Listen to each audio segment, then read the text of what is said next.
Okay, today on Pro Mindset, I have a young lady by way of England.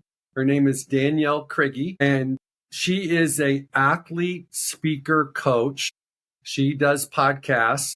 She does coaching. She helps people with their stories so that when they get on stage, they can pop and they can make an impact. But before we jump in, Danielle, I've got to promote my book, Pro Mindset, that just came out. I want everybody, you can find it on Amazon, you can find it on craigdoman.com, you can find it on a lot of places. If you want to know how to be your best in your biggest moments, if you want to show up and show out when the lights shine the brightest, check out Pro Mindset. It's going to start with asking you some tough questions about who you are, and it's going to lead you to how you can perform your best once you show up on stage. So Danielle, back to you. Share with everybody your story. You're an athlete, speaker, coach, which means you coach speakers and you like to specialize in athletes. But why don't you share your story, like your story before you did that? Yeah. So I've always been a total word nerd. Like, I love storytelling. I love communicating with audiences. I originally trained in theatre and even went to a school in Paris for a while, an international school to specialize in theatre, movement, voice. I've worked in lots of different countries doing that. And I really love it, but actually the lifestyle of theatre is not for me at all. And the thing that I care about most is how we start sharing our ideas. And so I didn't know what to do next and started working on lots of different educational projects with lots of different businesses. And one thing that I found is I would meet amazing, fascinating people who'd be just so engaging to talk to when we sat down and had a cup of tea or a cup of coffee. But then I would see them do their presentations or see them on stage, and it would be like this really two-dimensional version of them. We just were not seeing the best of them. So I kind of accidentally started speaker coaching, found it was something I was really good at. I love to give public talks. I've given lots of presentations and always get great feedback. And it was just something I enjoyed doing. And so I was like, oh, this is interesting. This is fascinating. I get to work with all these experts. So for years now, I've been working with different experts in science, in tech, doing TED Talks, which is where you share your idea in 18 minutes or less, working on keynotes. And so that's a really established business as the remote speaker coach. But about a year and a half ago, I started getting so many referrals from athletes because the conferences I was working with, the teams I was working with, they would hire them. They really wanted them to come and speak at their conferences. They loved their amazing achievements. They loved their presence. They really were interested in their stories. And there was a few examples where it just didn't go well, not through anyone's fault, but just because they would come, they would speak from the heart, but it wouldn't be that well structured, or they would have trouble kind of keeping to time, or it actually wouldn't speak to the theme that they'd been booked for the conference. They kind of go off in a bit of a tangent and get stuck. So I started working with athletes specifically. And it's ended up being such a really fun fit because I am not an athlete, but I am really practical. I'm really disciplined. I love people that have that pro mindset of wanting to train, wanting to improve, wanting to break things down, wanting to get feedback, wanting to show up, being resilient. So actually culturally, it was a really good fit for me. So I love working with athletes, same with military tech, anyone who loves to get things done and is interested in that mindset, great fit. So I was like, right, I'm going to do this more. So it's been a really fun couple of years specializing in athletes. Okay, so one of the things that I see working with athletes is the concept that they give you a snapshot of their energy. When you meet an athlete and they're really rocking, or maybe not, they're not rocking, but what you do is you get an emotional footprint of who they are through their story and through what they've been through. So how do you help speakers, whether they're athletes or not, really come alive on stage? Because like you said, some of these athletes have tremendous stories. They're phenomenal at overcoming adversity and stepping up in the biggest moments and those types of things. But they jump on stage and they lay an egg, so to speak. How do you help? What are some of the practical steps that you do to help people, like when they get on stage, truly make an impact so that the people in the audience are not grabbing for their phone and scrolling online when they're listening supposedly to a speaker? Yeah. Yeah. So, I mean, you've already picked up on the kind of energy of the athlete, which I think of as like who that athlete like really is, what their strengths are, what's distinguishing about them, like as a person and how they like to communicate.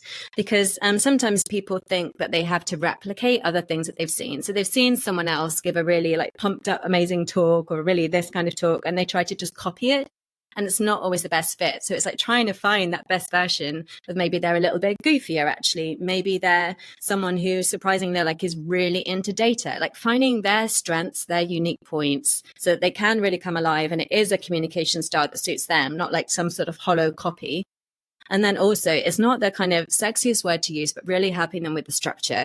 Because speaking is one of those kind of funny art forms where sometimes people think they should just know how to do it because, you know, we might be talking all day long, but actually having a conversation like we're having here is really different from like now you're on stage for 40 minutes and you need to like structure this whole experience. There's no reason why you should just know how to do it. So I'm like, don't worry, there's no reason why you should know how to do that straight out of the gate. And just listen to everyone that's just like speak from the heart and go for it. You want that energy, but also there does need to be enough structure so that you do like hook people in at the beginning, so that you do have like a good arc to what you're saying, so that you do have a really compelling close so it doesn't just trail off. So you kind of know how to practice to keep within the time limits and not just run out of time. So that actually it's cohesive. Like, so we'll talk about like, what's the theme? So if say the theme is resilience, no problem, but you might have, you know, hundreds of speakers are speaking about resilience. What's your particular take on resilience? What's your specific stories? How do we make that like really come alive and connect? And for this specific audience, so we're not just like giving one general talk, we're finding how to make it fit that group of leaders or that group of middle managers or that group of women, you know, whatever the audience is particularly kind of made up of and interested in. Hey, Danielle, this is something that fascinates me because I believe many football coaches are phenomenal speakers. Been to a lot of conferences. Some of these guys are just they're great joke tellers. They're great storytellers. They get the audience. It's almost like being in a roller, or maybe like you're in an airplane in a very turbulent flight, and you're like holding on to the seat in front of you because it's so violent, and everybody's heads going the same. You know, everybody's doing it to get together because of the turbulence in the air. That shift. The best speakers keep the audience like on their toes, and they surprise them with things. Like they don't see what's coming all the time. So how do you coach people through that type of structure where, you know, you just gave out hook, arc, a compelling close within the time frame, integrated, have an integrated theme, and make sure it's relatable to the audience, and make sure it's, you know, conforming to the topic that's expected. But how do you, to me, that's awesome. Those are awesome. But how do you help people make a speech that people won't forget? Yeah. Yeah, so many great points there. One, I totally agree with you about coaches, amazing communicators who are really used to motivating, sort of sensing the energy of the room, knowing when to charge things up, knowing when to quieten things down, but an amazing skill set. And the things that you picked up on in terms of thinking about memorability and surprise, two fantastic words that we absolutely want to be thinking about. So to take the first one, the surprise, lots of different ways of doing it. So it can be bringing humor in, but often I'm also trying to make sure that the speaker isn't trying to like neaten up their version of the story too much to the sense that we know where it's going. Because, for example, I had a speaker that I was coaching this week, and he was a new speaker. Amazing profile, so many stories, but he had this idea of storytelling as like his story, singular. And he kind of then felt like, now I need to kind of put it into almost like within speaking to what we could call about the hero's journey, but people would know it when they see it, that kind of I started here and then I did this, and like it's almost like we're climbing the mountain and it's all a perfect shape. Whereas actually that's not what most people's experiences are. And we don't want to neaten things up so much that the audience can almost predict what's going to happen. Like we're watching a movie and we know exactly what's going to happen next. It needs to make sense to us, but we do want those surprising things. We do want those moments of lightness actually within something that's quite serious. Or we do want actually it to flip around. Like I had another speaker last week, and he was talking about an amazing event that he'd been part of, a sporting event. And from the way he was telling it, I really thought that he was going to say how successful he'd been at it, because he was kind of giving it the same pumped up energy. And actually he came last. And it was brilliant that he shared the story and was like, but we need to know that then, like, don't hide that fact because it's part of the whole trajectory, but we can build it up to an audience. But actually we do want those surprises. We do want those truths of knowing how, you came last, but actually then he told me other things about it. And there was some humor and some funny things and we just weren't expecting it. But he was trying to tell me that like straight out of the gate, this is the first thing I did. This is the second thing I did. Like, it's a really neat arc. Whereas we want more of those, like you described it, like the plane. We want those twists and turns and bumps. So it's often giving people permission to put that back in. And I would dig and ask questions and dig and ask questions until we get those, like that color, those details, those surprises that actually are the true version and not the cleaned up version that people think they have to give. And the last thing that you asked about memorability, a couple of things. So sometimes with speakers, I'm actually kind of counterintuitively helping them take things out, because they will like overstuff their talk. They will, from a generous place, want to share so much. It's sometimes that thing of trying to like whittle it down to its core, its strength, so that we can then tell it in a really interesting, colorful way, instead of packing in loads of things that all end up then sounding the same on the same note, same color. And also then we'll be putting in things like really strong images. Like I said, a story doesn't have to be one story. You might have, 3 sort of mid-length stories and 2 short examples. And that's actually, a really good way to bring things to life rather than like one neat story. So we'll be working on what are those images? Where can we bring in humor? Where can we bring in surprise? Where can we use elements of repetition? In like a way to make it feel like you're at school, where you have to be like, oh, you do this, you do this, you do this, but actually tying things back in. Those things that really help an audience who are there experiencing it, like have this magical sense of someone's words coming at them, it landing in their brain, and almost like making a movie of this person's experiences. I love that stuff. Okay. So what are the most common weaknesses or blind spots that speakers have when you work with them, that the audience that, the person may have to speak in front of, 1,000 people or 5 people at work? They may not be a keynote speaker, but they may be a speaker. Or for the athletes that are listening that, may become coaches and they've got to represent their program or their organization. What are the things that most people don't realize are weak or poor in their presentation that you help them with? Yeah.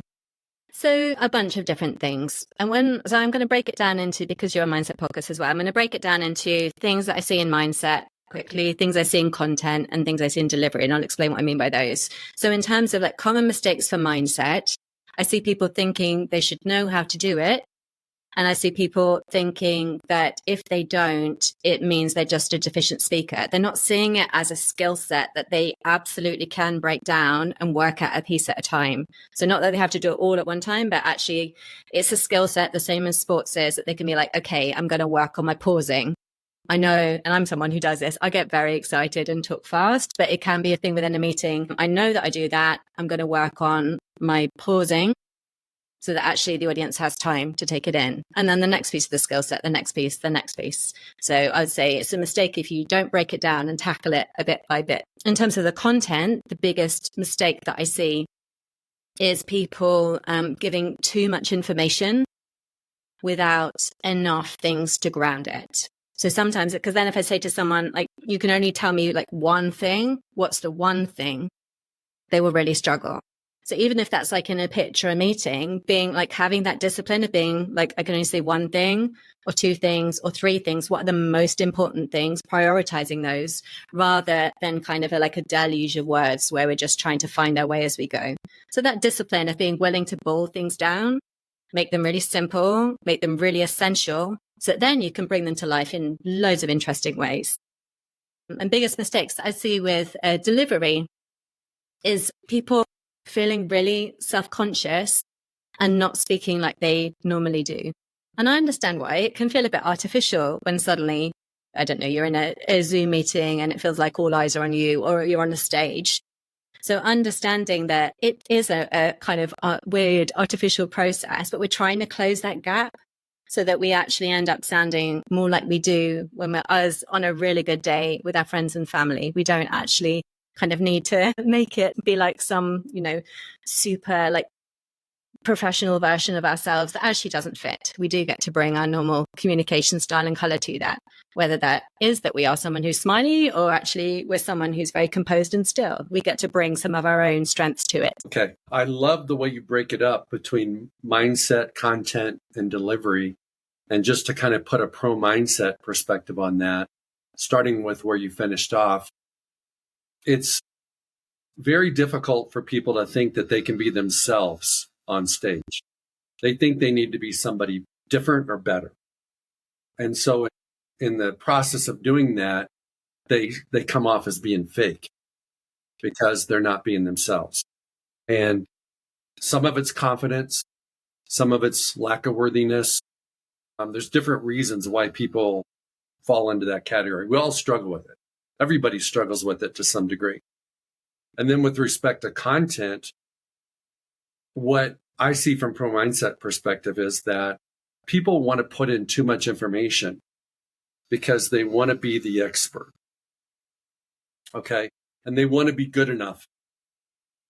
And they want to make sure that, it's almost one of those games of, hey, if they ask me to speak about this, I'm supposed to be the person that knows the most about it. Well, you may not know the most about it, but you know the most about your perspective about it, because everybody has a unique perspective. And then with respect to mindset and skill set, I think that sometimes because we talk all day long, we don't think there's actually a system to it. There's a skill to it because we do it every day. But when you get up on stage and you're communicating a message, it actually is a skill. How is that in review from your perspective? Yeah, I agree with all of that. And so many things, I think, in reflection, because I think I understand why it's frustrating sometimes when people just say, like, be yourself, because that can actually be a hard challenge, but it is that kind of key to unlock it. So it is kind of how we give ourselves permission to do that. And some of that does come from when we feel more confident with the tools, it's actually easier to be ourselves. Like if we, I'm imagining here, projecting here, if we converted it back to sports, it's easier to play in a relaxed or loose or fluid way when you've got like a little bit of functionality with the skill set.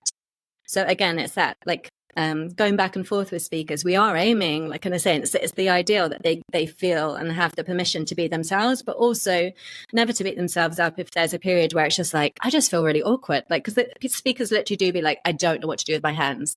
And they have hands that they're using all day long, put them on a stage and they don't. It's like, it's okay. Like we can have like practical tips to deal with it. And as we like attack each of these bits of skill set, you will gain more competency.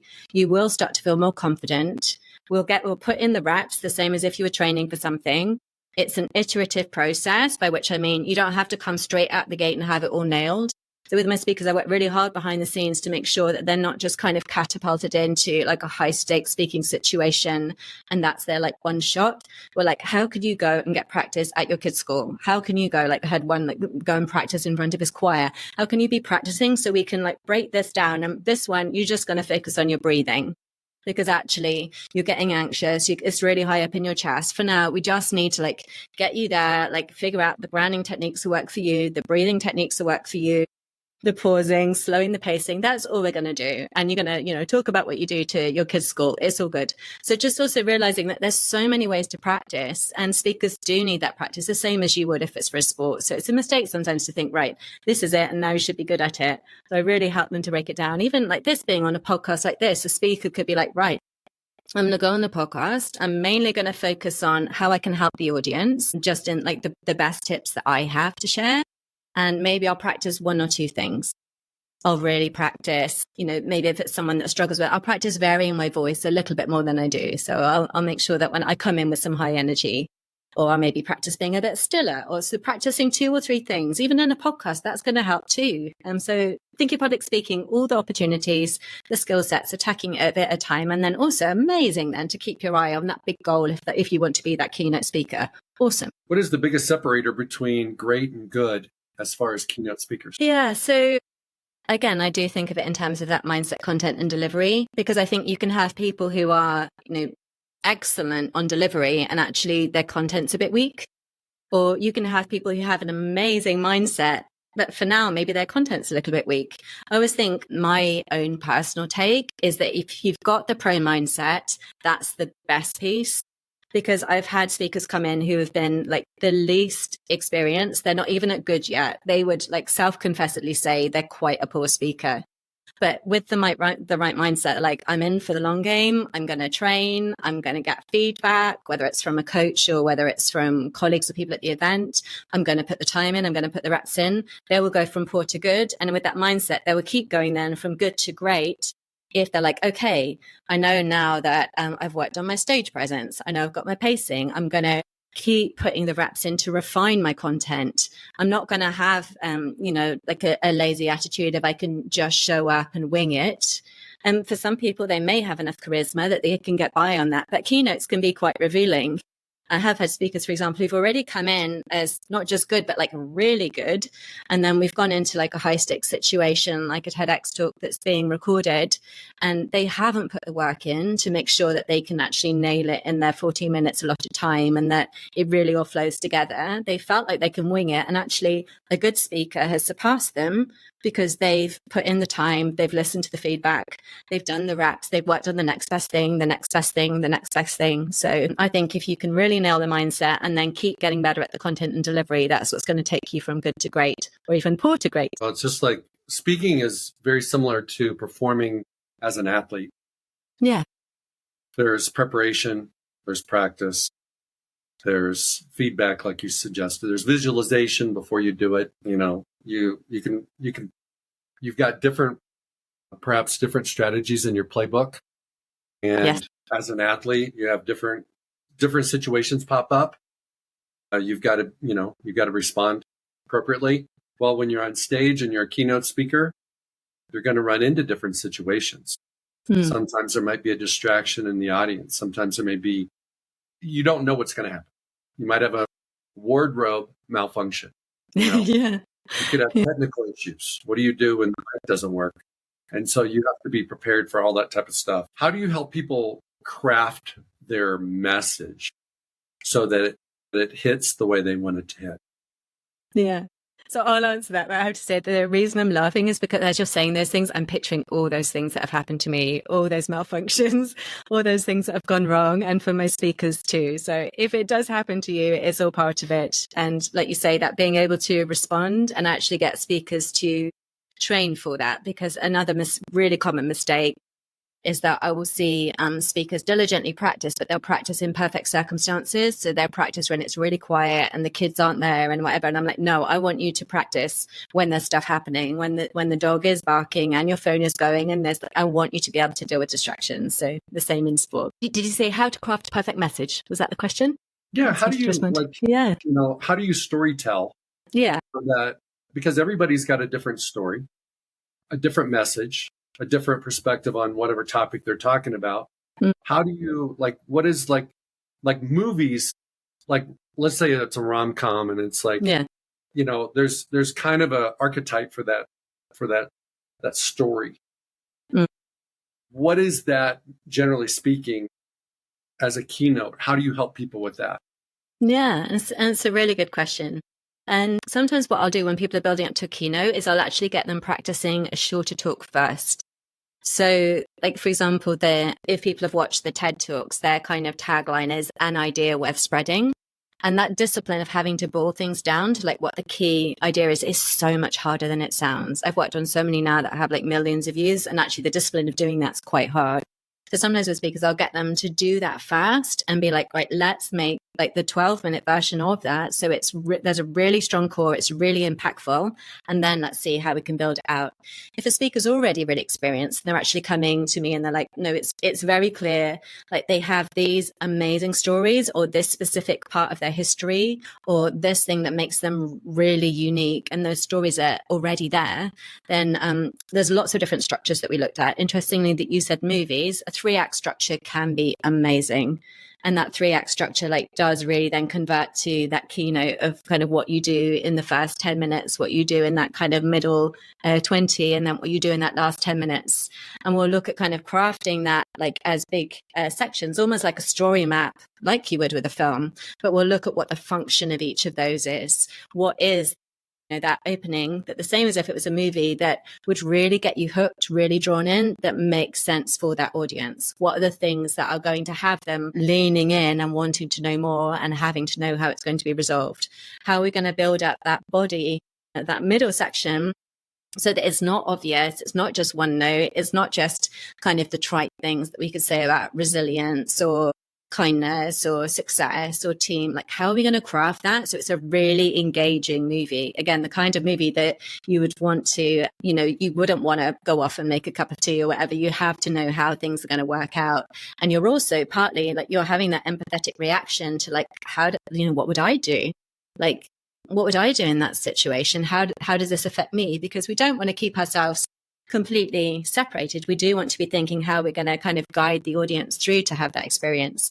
And then we want to be thinking really purposefully about like what that third act is. And that's honestly, like you're asking about common mistakes earlier. And that is one area that I see a lot of speakers fall down on, is that like ending, either ending really abruptly or ending in a way that it doesn't have like an intentional note to it, or ending on a note that actually doesn't fit the conference. Like if your keynote's going to be at the beginning or the end, have you set the right tone for the rest of the day, or have you set the right tone for people to leave on?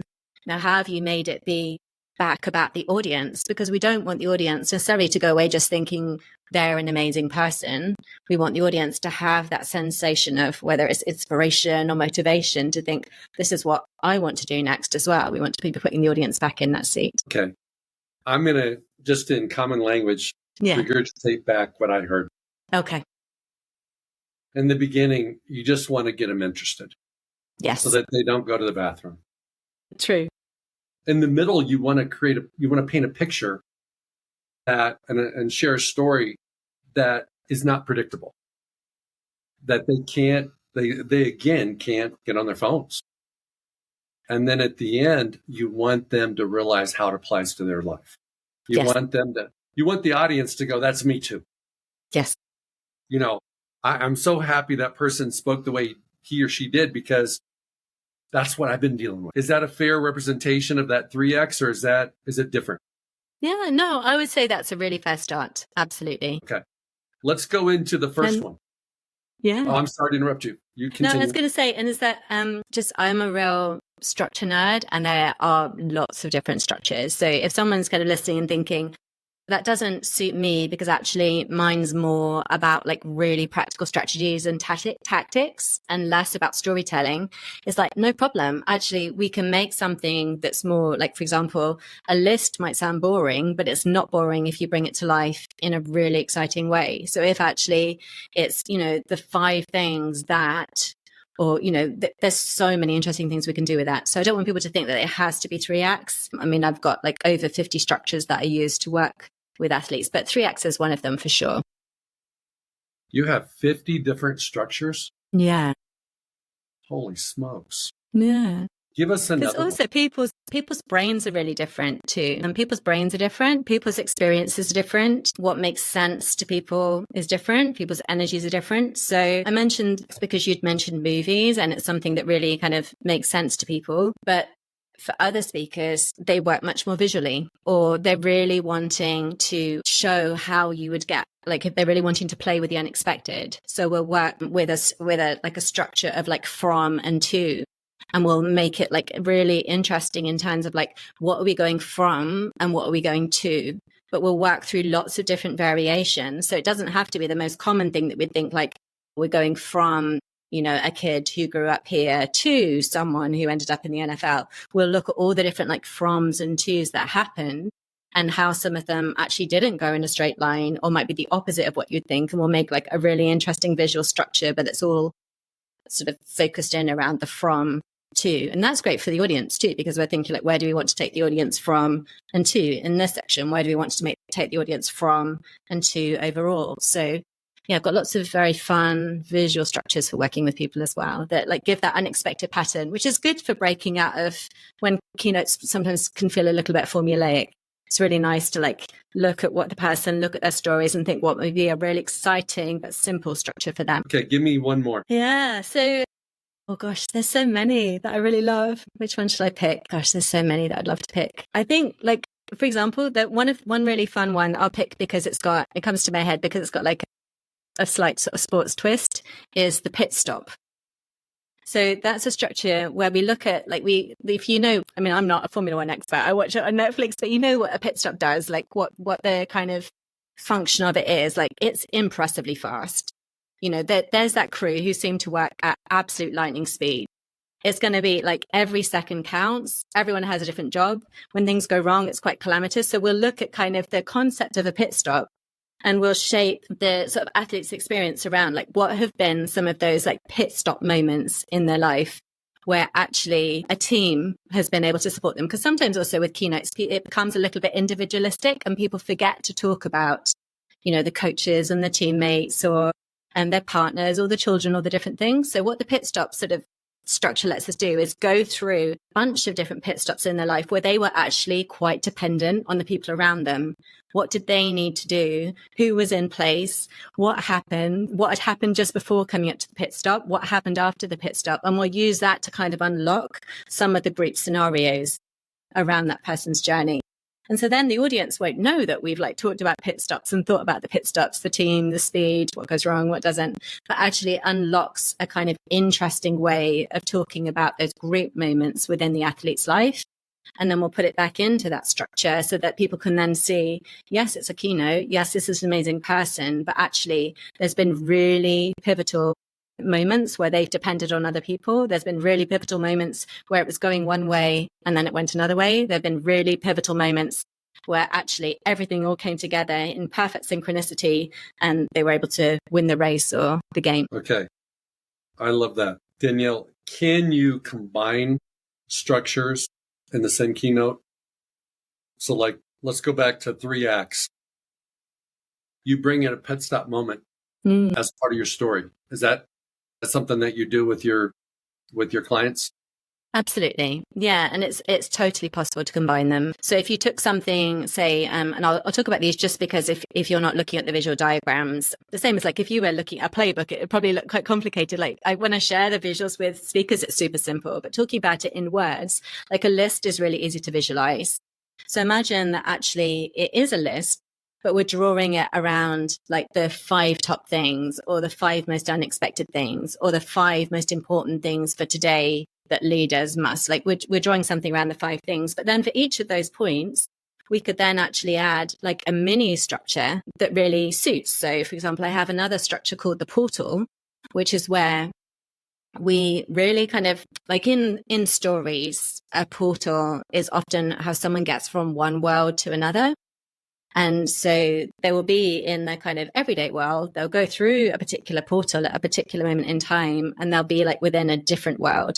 So we might be like, okay, we're going to actually add in the portal structure so that we can really have the audience have that feeling of like they've gone from one world to another. Either they've gone from, say, the auditorium into what it was like the first day of training camp.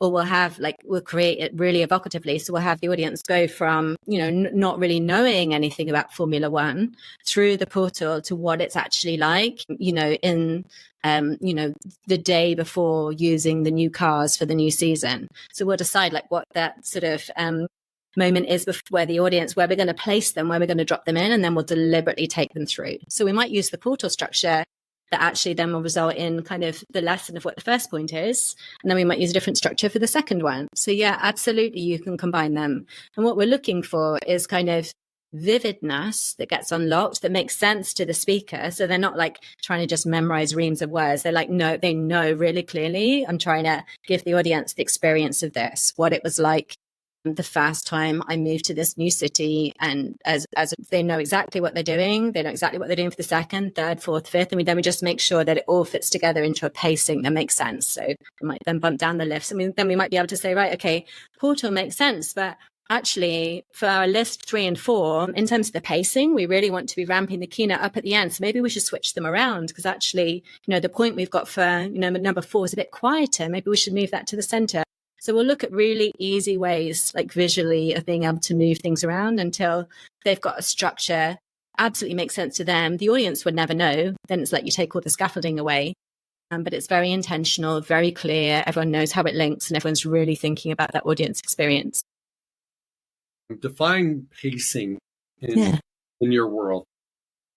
So it can mean a lot of different things. So pacing, and it's good that you ask, because we throw around these terms, but pacing, it can relate to delivery, like literally how fast you're speaking, whether you're speaking quickly, whether you're speaking at a moderate rate, whether there's pausing. It can literally relate to like the words coming out of your mouth, the flow of information. But then pacing also does relate to content, how it's put together. The same as in a movie, like you might have a really fast action scene where there's loads of car crashes and things are happening quickly. The same for a speaker. We might be describing like a very quick series of events, but then we also might know that actually we need to slow it down. The same as in a movie, you might have like a reaction scene where we see how someone's actually responding to the car crash, and it's just a dialogue between two people. So that we like both literally talk about it, the words that come out of our mouth, and how we're structuring the content so that it makes sense for the audience. Because 40 minutes can be a long time. It can also get tiring. It needs that light and shade. It needs moments of excitement. It needs moments of reflection. It needs moments where we're kind of giving, maybe a faster sequence of events to make people, feel that excitement. And then also maybe we need to step back to be able to recap, distill things down so that it doesn't become exhausting for the audience to listen to or confusing for the audience to listen to. Because obviously, like in a movie, people really edit it for that. The same as in a book. You mentioned your book, I'm sure there's chapters and white space and things to break it up. That helps the pacing of our reading. For speakers also, we need to be like, right, we need to think about the audience too, how they're receiving the information, their pacing, how are we going to slow things down, let them catch up, let them get their breath and get them excited again. What do comedians do that no one else does that makes us laugh at their information and their delivery? You shared with me before we started that you were somewhat of a fanatical about comedy. So I want to go into that space for a second and get your professional perspective on what are they doing? What are they doing? And then how do they do it? Yeah. And so again, comedy, when it's like a huge word in terms of like, it could be stand-up comedy, it could be the humor in a film, it could be visual humor. When I think about it in relation to speakers though, what I'm not usually talking about, which is what people expect, is I'm not kind of saying that they have to start telling jokes. But what's lovely with comedy is kind of bringing out some of the truth and humanity in what we're saying in a particularly tone that makes us laugh. So, for example, if a speaker is willing to kind of like, for example, I've worked with a speaker recently and he had a really cleaned up version of the event where it sounded like all golden and lovely. And then he told the truth about it, like what was happening with his boots on that day. And actually, by him being honest and making it like more accessible to the everyday and letting us know the kind of the trip ups and the falls and the things that go wrong in this kind of light everyday tone, it was actually like a really funny, playful, goofy story. It's like someone had pulled back the curtains and we were able to see what it's really like. And sometimes someone even being able to say just like what it's really like with lightness. Someone being able to kind of tell us the truth of a situation where we might think it's a bit fancy, like that's what we call undercutting. Being able to kind of undercut things in the right place, being able to, like you use the word surprise, Ellie, surprise us, because like up until now, you've only showed us this side, being able to kind of surprise us in a fun way with the fact that, for example, we might have a perception of you that as, a coach or an expert, this is what you do, but actually this is what happens too.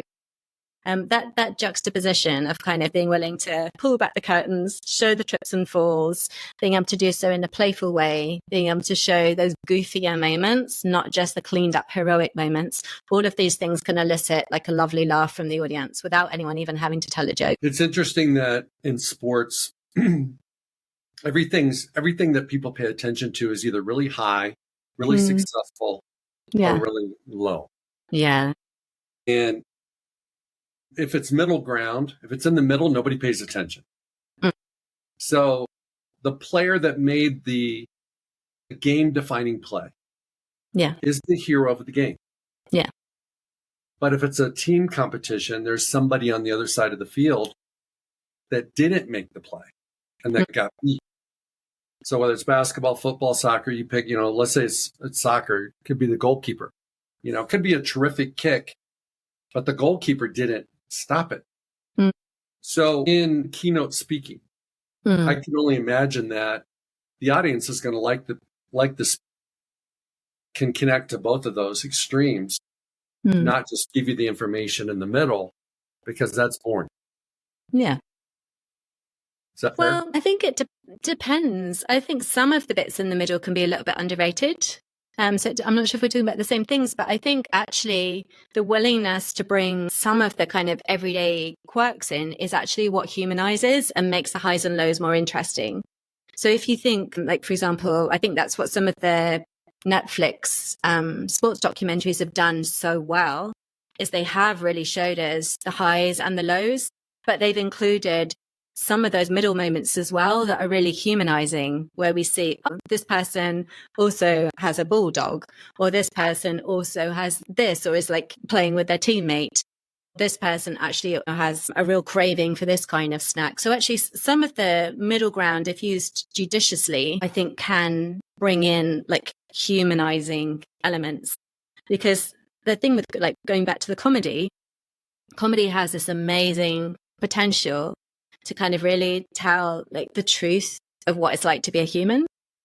And a lot of the athletes are humans who do amazing things and have suffered great losses. And also they're a human who still needs to kind of put on their socks and their boots and is going to have, just like goofy things happen to them too.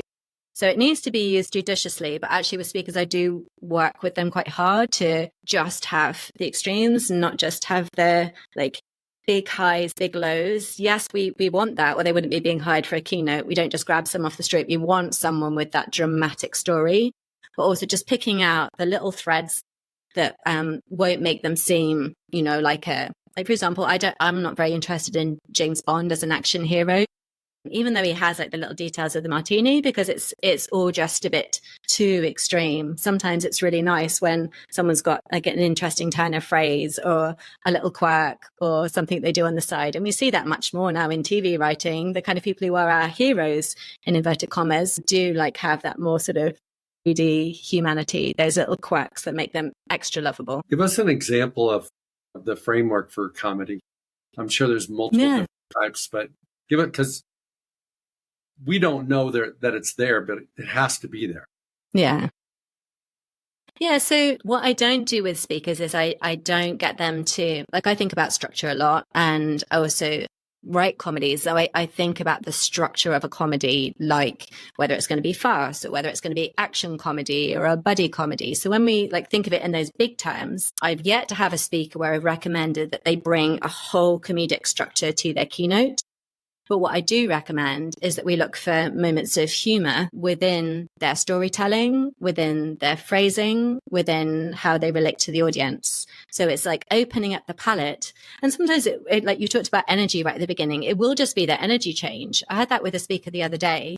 And when you get to know people and you get to know their sense of humor, you kind of see them beyond like they're turned on, like serious, this is what we're doing. You get to learn like what makes Craig laugh or what makes Craig's family laugh. And you get to see them just open up that different kind of energy. So sometimes it's not even a joke.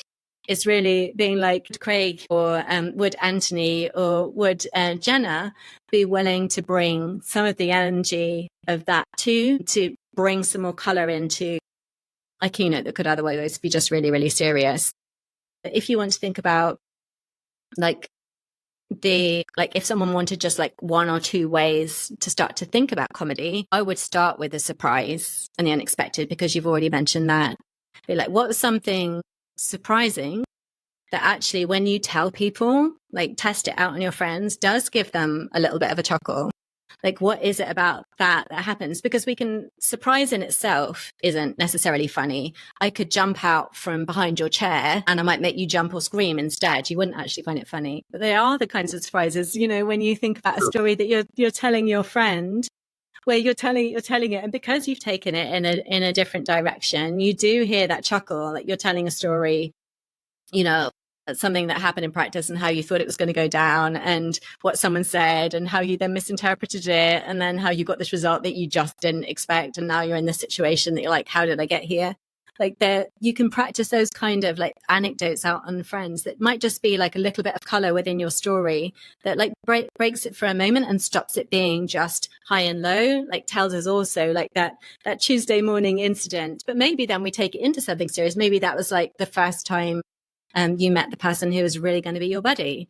Or what was it like actually that maybe sometimes there's humor in a situation, like the way someone might tell when actually a coach really pulls them up on something and how they responded. And maybe it was actually something that was really quite stupid. And looking back on it, if we've kind of got the lightness and the humility to be like, this is how it went down. Like, I'm going to tell you what happened. I was only 19, and actually tells the story in a light way instead of like, oh my goodness, it was awful and this.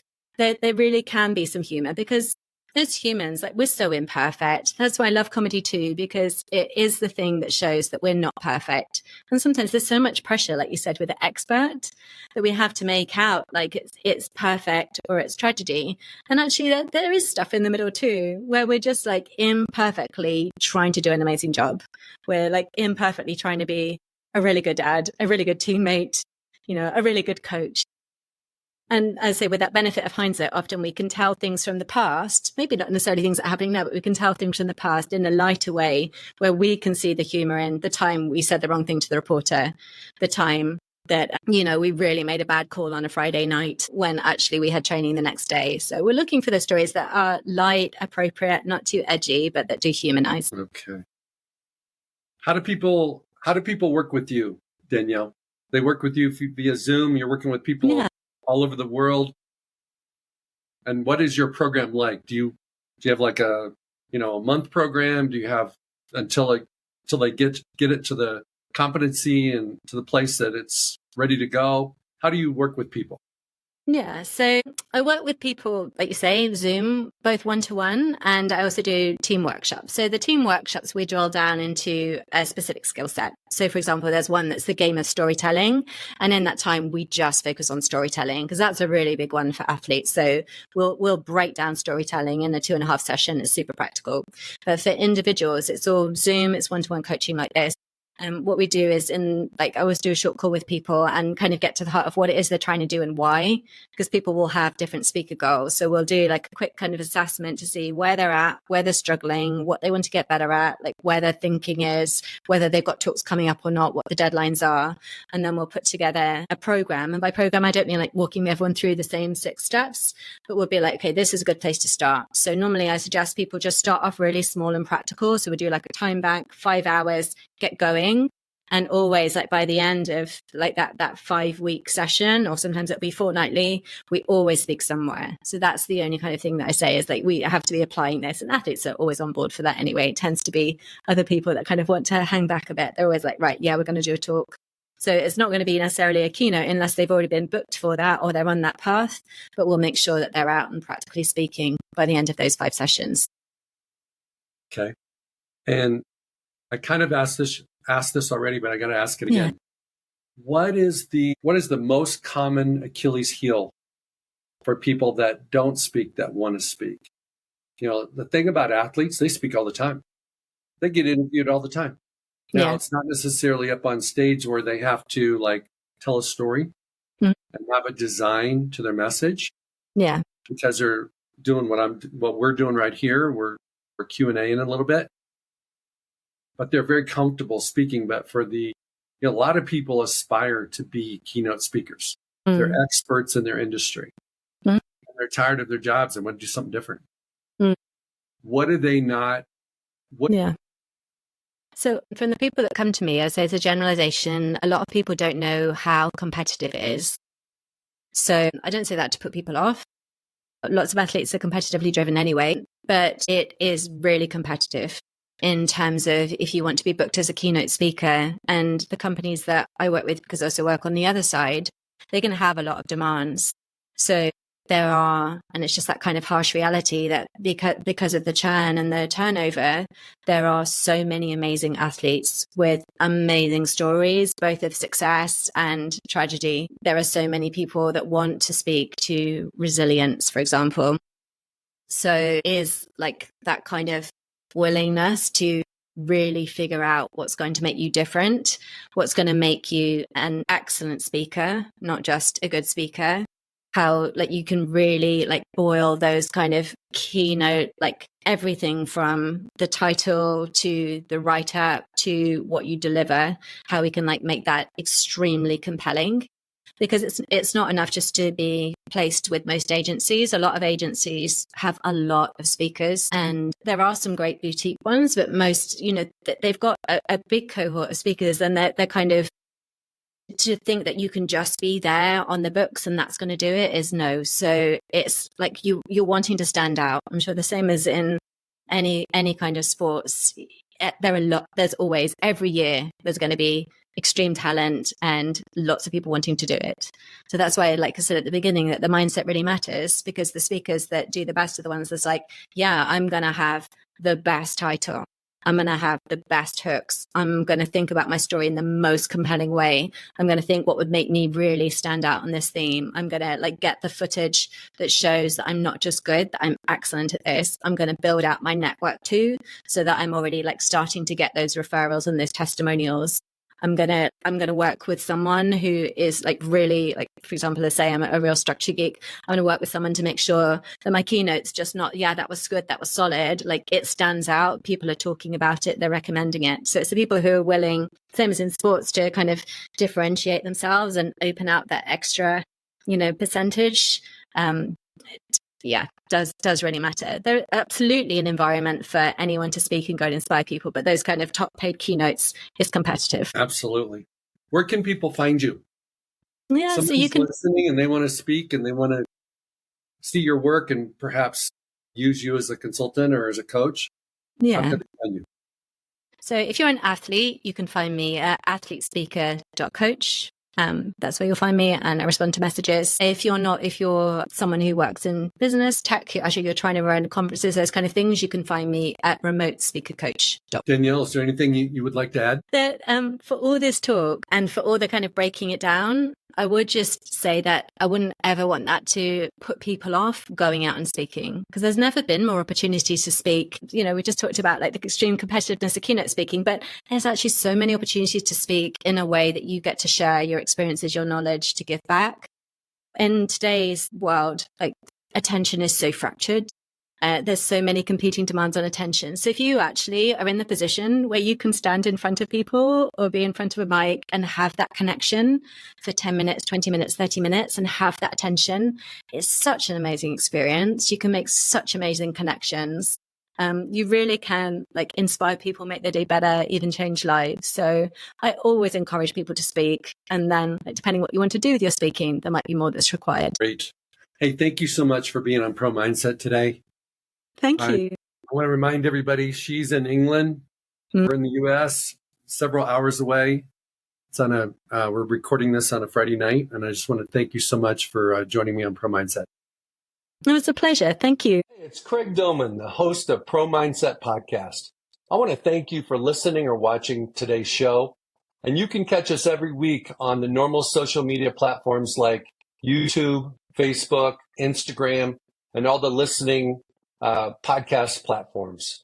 I hope you enjoyed today's show, and more importantly, I hope you gained a pro mindset insight. Please be sure to rate and review Pro Mindset Podcast, and I look forward to catching up with you on our next show.